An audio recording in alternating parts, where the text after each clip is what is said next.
Bonsoir à toutes et tous. Merci de nous rejoindre sur RTI2 pour votre rendez-vous de l'information. Titre ce soir, une tragédie à Grand-Laou. Le naufrage d'une pinasse dans le village de Liboli a coûté la vie à 10 personnes. 8 autres ont été secourus.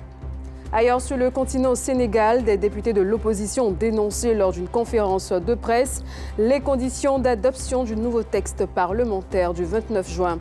Ils dénoncent notamment l'expulsion du député Abdou Mbo de l'hémicycle avant le vote. Bienvenue, vous suivez l'information sur RTI2, la chaîne proche des populations.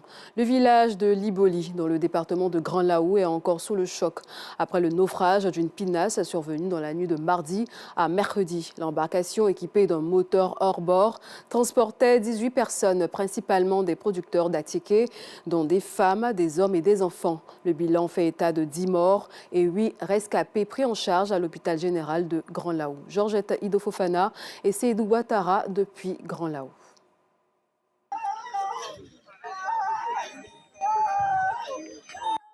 Des pleurs, des cris de douleur, des visages marqués par la détresse.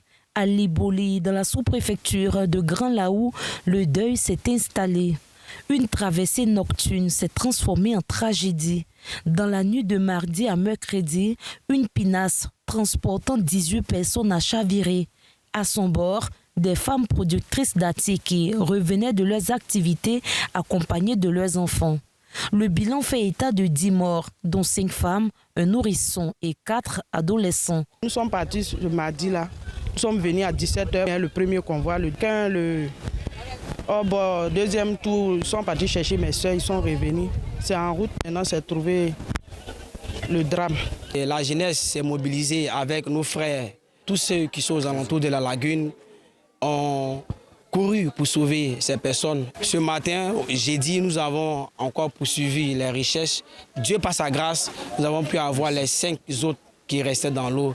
Depuis ce drame, le silence a remplacé l'agitation habituelle du village. Les familles pleurent leurs proches. Cette sexagénaire a perdu sa fille, celle qui représentait l'espoir de toute la famille. C'est elle qui fait attaquer là. C'est elle qui fait tout. Il va. Il paye avec les femmes là. C'est elle qui est tout. Le gouvernement de ses sœurs, il faisait où? C'est là il allait prendre manioc là.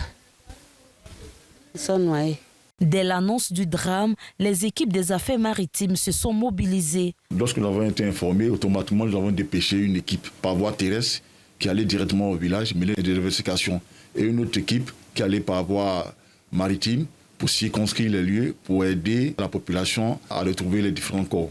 Et le lendemain, une équipe de plongeurs qui est venue renforcer cette même équipe-là, appuyer la population pour que tous les corps puissent être retrouvés dans le même temps. Le bilan est lourd. On a 10 victimes, on a eu 8 rescapés. Pour le capitaine Jean-Yves Vito, les premiers éléments de l'enquête pointent une surcharge de l'embarcation.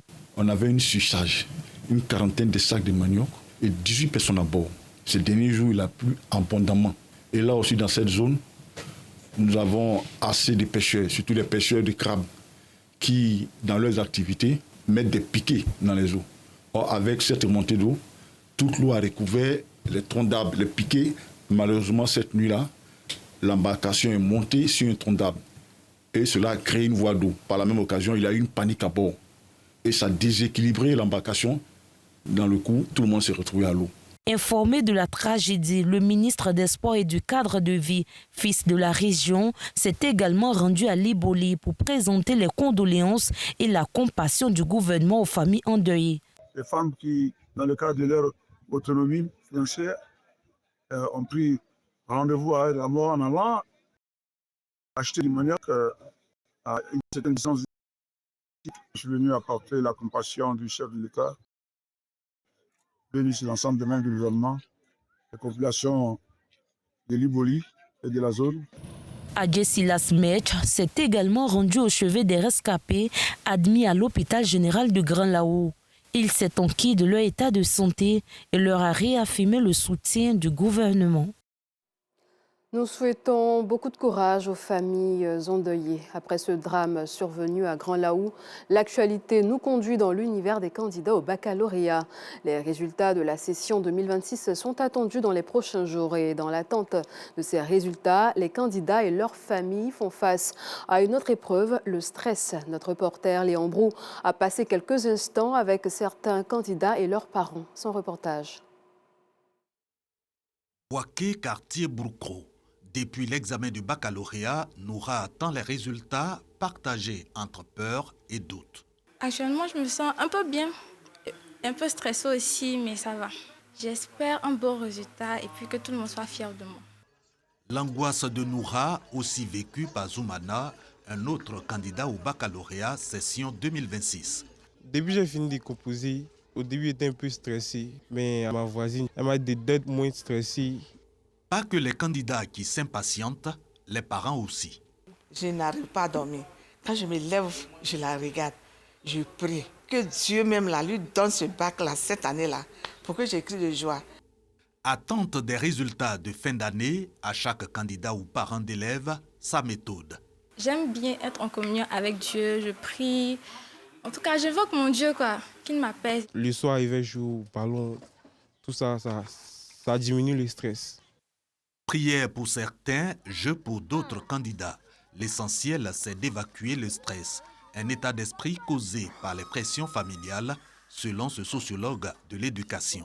Une pression qui n'est pas toujours manifeste, elle est souvent insidieuse au niveau de l'enfant, au niveau des parents, à travers certains propos. On attend de voir ce que tu vas faire, on attend ton résultat.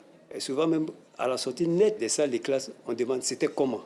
Zéro stress ou anxiété dans l'attente des résultats. Possible toujours selon ce sociologue de l'éducation qui en a la panacée pour les candidats et leurs proches. Il faut pouvoir détendre l'atmosphère, montrer aux enfants que s'ils ont eu une bonne année scolaire, logiquement, les résultats doivent être les conséquences de cette année scolaire concernant les élèves eux-mêmes. Après les examens, ce qu'il faut éviter, c'est de faire des statistiques. Il faut prendre des vacances, s'évader, pour oublier un peu, pour évacuer le stress. Et puis attendre que les choses se mettent en place. Pour la session 2026, les résultats du baccalauréat sont attendus pour le 6 juillet prochain. Soutenir son frère en situation de vulnérabilité, c'est le message du chantre Vincent Esmel. À Saint-Jean, dans la commune de Cocody, il a offert un concert aux enfants atteints de cancer. Entre moments de joie, de prière et de soutien apportés aux parents, la cérémonie s'est déroulée dans une ambiance de solidarité et de partage. Le récit de Théodore Zouzou. Frère pleure avec lui. Une recommandation des Saintes Écritures que le chantre Vincent Esmel s'efforce de mettre en œuvre auprès des tout-petits atteints de divers cancers. Pour aider les parents à surmonter cette épreuve, un concert est donc organisé à la salle des fêtes de la paroisse Saint-Jean de Cocody.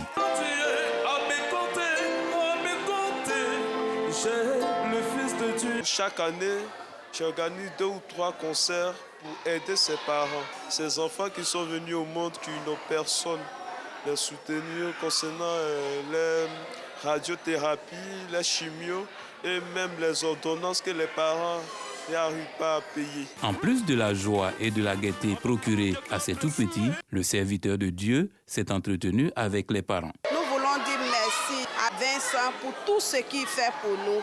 Il est là pour nous consoler. C'était vraiment extraordinaire. Et c'est un bon chantre. Il nous a convaincus par la qualité de sa voix et de ses prestations. Nous voulons vraiment le féliciter et l'encourager. Nous voulons vraiment lui dire merci. Pour Vincent Esmel, c'est un appel de Dieu mis en exergue depuis 8 ans. Il bénéficie du soutien de quelques donateurs anonymes. Le chantre Vincent Esmel implore le Seigneur pour pouvoir poursuivre cette mission, quelles que soient les tempêtes. Solidarité également du côté de Biancouma. La semaine dernière, à l'espace public, 300 femmes du groupe Confiance ont uni leurs forces pour s'entraider. Parrainées par l'ONG Obenjana International, elles ont reçu des pagnes, des équipements et plusieurs autres dons d'une valeur de 7 millions de francs CFA. Un élan de générosité salué par toute la communauté. Théodore Zouzou et Issa Dambélé.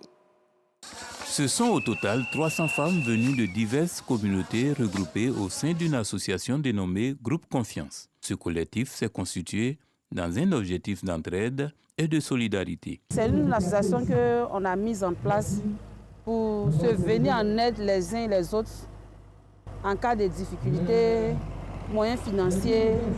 Il y a des commerçantes, il y a des fonctionnaires, il y a des femmes qui sont agriculteurs. En tout cas, c'est un mélange de femmes qui se débrouillent. Ce rendez-vous, une occasion pour Lucien Sekongo Sorognon, parrain, de faire des dons en vivres et non-vivres aux membres du groupe Confiance de Biakouma. Elles sont reconnaissantes. Il a accepté d'accompagner ces braves dames parce que tout simplement d'abord il a été sollicité par celle-ci et il a apprécié leur engagement, il a apprécié leur dévouement et pour lui accompagner ces dames c'est promouvoir tout d'abord la solidarité, l'union. Le groupe Confiance, on dit merci à l'ONG, mais on dit d'abord merci à notre parrain. C'est lui qui nous accompagnait, il a tout fait pour nous. Il nous a offert un bœuf, des sacs de riz, l'argent de la popote. Tout ce que vous voyez ici, c'est lui qui a tout donné. La célébration s'est achevée dans une ambiance chaleureuse au rythme des danses traditionnelles du terroir d'An. À Agbossou, dans le village de la tribu à Nohou, les populations saluent les acquis en matière de développement. Cependant, face à la croissance démographique et aux nouveaux besoins, elles plaident pour la réalisation de nouvelles infrastructures. Assitan Diarra et Issa Dambélé. Situé entre Daoukro et Bongouanou, les villages d'Agbossou affichent un visage en constante évolution. Depuis 1959, l'État, avec le concours de population, a réalisé d'importantes infrastructures. Écoles, centres de santé, logements pour le personnel soignant et les enseignants, accès à l'eau potable ainsi qu'à l'électricité. Aujourd'hui, nous sommes à 2 groupes scolaires. Et le conseil régional nous a aidés. Aujourd'hui, nous sommes à la 5e école.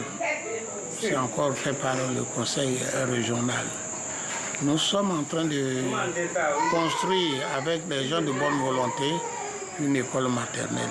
Pour les habitants, le développement doit se poursuivre. Les populations font des doléances pour accompagner la croissance de cette localité de plus de 8000 habitants et à améliorer les services de base. Notre école a besoin de clôture parce que quand il y a les élèves, il y a des gens qui passent, ça ne nous arrange pas. Il y a des gens qui rentrent pour faire des déchets, tout ça. En tout cas, on fait appel au gouvernement pour venir nous aider. On a l'électricité dans le village, mais on vit dans le noir. Ce n'est pas tous les lampadaires qui s'allument. Et dans le nouveau quartier au fond là-bas, les lampadaires n'arrivent pas là-bas. Ce qui fait que les gens sont dans le noir. Même chose comme l'eau. La distribution d'eau n'arrive pas dans certains quartiers. Donc on a besoin du prolongement de la distribution d'eau dans le nouveau quartier, prolongement du réseau électrique dans le nouveau quartier. Nous demandons l'aide de l'État au niveau des médicaments. Et puis le bâtiment est en train de tomber en ruine. Portés d'une même voix, ces doléances traduisent la volonté des populations d'Agbossou de bâtir un village plus moderne où les infrastructures accompagneront durablement les développements et le bien-être des générations futures. Le réseau estudiantin pour la valorisation de l'intellect et du leadership africain, Revilla, a mobilisé les étudiants de l'université Félix Houphouët-Boigny de Cocody. L'objectif de cette initiative est de sensibiliser au reboisement et à la lutte contre le réchauffement climatique à travers une conférence et une opération de planting d'arbres. Les détails avec Georgette Ido-Fofana et Issa Dambélé. Considérant la jeunesse comme la première victime des effets de la pollution et du réchauffement climatique, le Revilla a initié une conférence de sensibilisation. Animée par le colonel Apata Yavo Nicolas, elle a réuni plusieurs étudiants de l'université Félix Houphouët-Boigny de Cocody autour du thème « Politique nationale de reboisement de la Côte d'Ivoire ». C'est une initiative qui tend à donner de l'éducation, des valeurs à nos étudiants, pour que déjà, dès que les classes, les années lycée, collège et université, ils aient déjà les bonnes manières. Il y a de cela quelques années en arrière, nous avons planté avec ses étudiants. Aujourd'hui, c'est une forêt qui est complètement reconstituée. Donc fiers à lui, nous sommes très heureux pour le travail qui a été fait ici. Nous revenons ici à l'occasion de ce Green Week du Révilla pour, je dirais, augmenter le capital végétal ici sur cet espace. Selon le président du Révilla, l'objectif de cette initiative est d'emmener la jeunesse à s'impliquer dans la protection de l'environnement. Il les encourage notamment à planter chacun un arbre pour son cadre de vie plus sain à l'avenir. Nous sommes des jeunes et nous sommes les premières victimes des effets du changement climatique. Donc il était de bonne loi qu'on puisse poser cette action de planting. Nous posons cette action de planting pour montrer notre engagement, notre détermination à accompagner les initiatives dans cette dynamique-là. Très enrichissante, la conférence a été saluée par les étudiants. Plusieurs d'entre eux adhèrent déjà à l'initiative. J'ai appris beaucoup et ma conclusion pour tirer tout simplement, il faut dire que protéger l'environnement est d'abord la clé pour un développement durable. Donc cela fait un honneur pour moi d'être là. À l'issue de la rencontre, cap est mis sur le jardin de l'université. Des séances de planting d'arbres ont couronné cette cérémonie. À Bouaké, le Conseil supérieur des imams des mosquées et des affaires islamiques a célébré la journée du pèlerin en réunissant 350 hadjis issus des contingents de l'État et du privé. Cette rencontre a été marquée par des témoignages sur les bienfaits du Hadj 2026, des appels à la paix et à la solidarité ainsi que des prières pour la Côte d'Ivoire. Soro Corona. 350 pèlerins reçus par le COSIM de Bouaké. La communauté musulmane célèbre la journée du pèlerin, une façon pour ses fidèles de partager avec les participants les bénédictions du Hadj 2026. Nous ne pouvons que dire merci à Dieu de nous avoir permis d'effectuer le voyage sain et de revenir sauf. Parce que ce n'était pas vraiment permis, c'est Dieu qui l'a facilité. On rend gloire à Dieu. Je me sens au plus haut niveau, puisque d'abord les honneurs, quand on est arrivé, l'accueil, ça me donne déjà un certain statut qu'on n'aimerait pas perdre. C'est un plus pour la vie. Les pèlerins sont issus des contingents de l'État et du privé. Le COSIM et le commissariat général du Hadj saluent l'implication du gouvernement dans la réussite du Hadj 2026. Parrain de la journée, le maire de Bouaké, Amadou Kouné, exhorte les pèlerins à la solidarité et à la paix. Nous tenons à saluer le président de la République, son Excellence, M. Alassane Ouattara. Grâce à sa vision, l'organisation du Hadj en Côte d'Ivoire s'améliore d'année en année. Très chers pèlerins, frères et sœurs, votre retour est une bénédiction pour notre commune. Vous portez désormais une lumière et une responsabilité nouvelle. En tant qu'ambassadeurs de la foi, nous comptons sur vos prières et sur votre sagesse pour consolider la cohésion sociale, la solidarité, la paix au sein de nos communautés. Des prières pour le chef de l'État et la paix en Côte d'Ivoire marquent également la journée du pèlerin. À l'initiative de la Fédération ivoirienne de Kempo, la Coupe Touaka Désiré Enfant 2026 s'est déroulée le dimanche 28 juin dernier. Dans les catégories poussins, pupilles, benjamin et minimes, les enfants ont rivalisé de technique et de courage aux différentes épreuves. Le résumé de cette compétition avec Guy Orlus.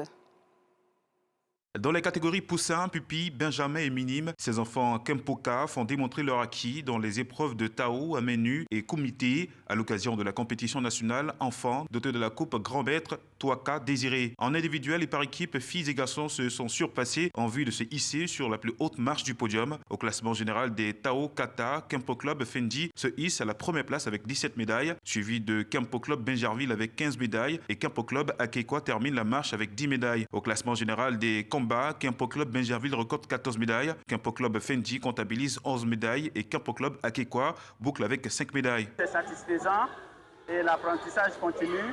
Les enfants nous ont montré de bonnes choses, de belles techniques de combat et de maîtrise des Tao. Mais néanmoins, on continue d'apprendre, on va renforcer les maîtres dans les salles afin d'approfondir les connaissances et de s'améliorer encore plus. Feu Grand Maître Touaka Désiré fut le précurseur du Kempo en Côte d'Ivoire depuis les années 1970. Décédé en 2013, cette compétition est un hommage et une reconnaissance pour l'immense œuvre qu'il a léguée pour les générations futures en Côte d'Ivoire. Dans l'actualité hors de nos frontières au Sénégal, la polémique autour de la réforme constitutionnelle du 29 juin dernier est loin de s'apaiser. Réunis en conférence de presse le 2 juillet 2026 à Dakar, des députés de l'opposition ont dénoncé les conditions d'adoption du texte et qualifié cette séance parlementaire de l'une des pages les plus sombres de l'histoire du pays. Le texte modifie 29 articles de la Constitution et redéfinit profondément l'équilibre des forces. Elle interdit au président de la République de diriger un parti politique et renforce entre autres les pouvoirs de l'Assemblée nationale. En Iran, les funérailles de l'ancien guide suprême Ali Khamenei débutent ce week-end à Téhéran. Plus de 4 mois après sa mort lors des frappes israélo-américaines, les autorités annoncent 3 jours de cérémonie et espèrent rassembler des millions de personnes. Pour l'heure, aucun communiqué n'a été fait sur la présence du nouveau guide suprême, Mojtaba Khamenei. Depuis sa succession, ce dernier n'a fait aucune apparition publique. C'est la fin de cette édition. Merci de nous avoir suivis. Passez une excellente soirée sur RTI2.